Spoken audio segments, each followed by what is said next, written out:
ధన్యవాదాలు అధ్యక్ష. ఏదైతే ధవళేశ్వరం కాటన్ బ్యారేజీ మరి 10 లక్షల మంది ఏదైతే ఎకరాలకి సాగునీరు అందిస్తూ అదేవిధంగా వేలాది గ్రామాలు లక్షలాది జనాభాకు మరి త్రాగునీరు అంటే ఇట్లా లక్షలాది ఎకరాలకు సాగునీరు లక్షలాది ప్రజలకి త్రాగునీరు అందించేటువంటి ధవళేశ్వరం కాటన్ బ్యారేజ్కి సంబంధించి 175 క్రస్ట్ గేట్లు ఉన్నటువంటి పరిస్థితి అధ్యక్ష. 10 స్కవర్ గేట్లు, 12 హెడ్ స్లూయిస్ గేట్లు ఉన్నాయి. ఏదైతే ఆ రోజు 2014, 2019 ఆ రోజు తెలుగుదేశం ప్రభుత్వ హయాంలో ఈ 175 క్రస్ట్ గేట్లకు సంబంధించి ఆ రోజు 31.77 కోట్ల రూపాయల నిధులు మంజూరు చేసి 58 గేట్లను ఆ రోజు కొత్త గేట్లను మనం ఏర్పాటు చేయడం జరిగింది అధ్యక్ష.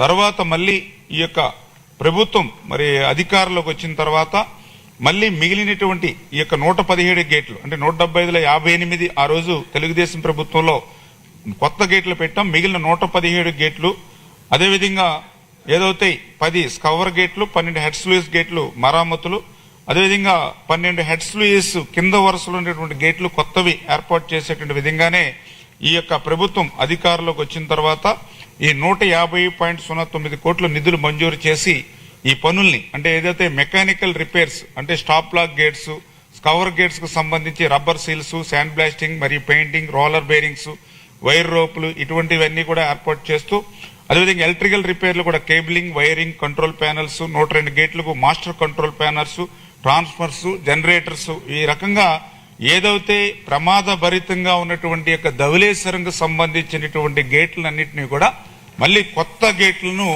ఏర్పాటు చేసుకోవడానికి ఆల్రెడీ టెండర్స్ ని మొన్న 9/1/2026 టెండర్స్ ని పిలవడం జరిగింది అధ్యక్ష. ఏదైతే ఈ యొక్క టెండర్స్ కూడా ఈ నెలలోనే ఫైనలైజ్ చేసుకుని ఆ ఏజెన్సీని ఫిక్స్ చేసి ఖచ్చితంగా మరి త్వరితగతంగానే ఈ సీజన్ లోనే ఈ యొక్క కొత్త గేట్లు ఏర్పాటు చేసేటువంటి విధంగా ఈ యొక్క ప్రభుత్వం చర్యలు తీసుకుంటాం. ఎందుకంటే ఇక్కడ ఏదైతే గౌరవ సభ్యులు కూడా చెప్పారు, మీకు కూడా తెలుసు, గోదావరి జిల్లా వాసులుగా ఆ రోజు 14, 19లో ప్రమాదంగా ఉన్నాయని 58 గేట్లను ఆ రోజు తెలుగుదేశం ప్రభుత్వంలో చంద్రబాబు నాయుడు గారు కొత్తగా ఏర్పాటు చేశారు. మళ్ళీ ఈ రోజు 24లో మళ్ళీ మనం మిగిలినటువంటి 117 గేట్లు మనం ఈ రోజు కొత్తగా ఏర్పాటు చేస్తున్నాం. మధ్యలో 19, 24 5 సంవత్సరాల్లో ఆ రోజు సిడబ్ల్యూసి సెంట్రల్ వాటర్ కమిషన్ వాళ్ళు సైతం ఈ గేట్లు ప్రమాదంగా ఉన్నాయి, ఈ ధవళేశ్వరం బ్యారేజీ కనుక ప్రమాదంలో ఉంటే మొత్తం ఏదైతే east Godavari, west Godavari delta అంతా కూడా మళ్ళీ అస్తవ్యస్తం అయిపోతుంది, కనీసం చొక్క నీరు కూడా అందనటువంటి పరిస్థితి ఉందని హెచ్చరించినా కూడా 5 సంవత్సరాల్లో గత ప్రభుత్వం రూపాయి కూడా పెట్టలేదు అధ్యక్ష. కానీ ఈ రోజు ఏదైతే ఈ యొక్క రాష్ట్ర సాంకేతిక నిపుణుల సిఫార్సులను అమలు చేస్తూ భద్రతకు ప్రాధాన్యత ఇస్తూ ఈ ప్రభుత్వం పనిచేస్తుందని చెప్పి మీ ద్వారా తెలియజేసుకుంటూ అదేవిధంగా గౌరవ సభ్యులు ఇంకొక రెండవది కూడా ప్రశ్నలు ఏమనెత్తారు అధ్యక్ష.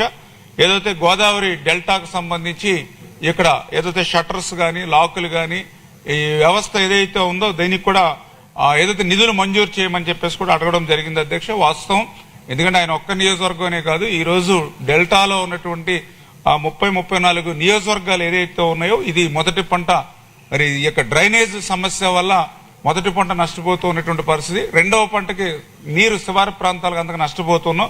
ఈ విషయాలను దృష్టిలో పెట్టుకుని గౌరవ ముఖ్యమంత్రి గారి యొక్క మరి ఆయన యొక్క ఆలోచన మేరకే మొన్న ఏరియల్ రైడర్ సర్వే కూడా ఇచ్చాము అధ్యక్ష 13.428 కోట్ల రూపాయలతోటి.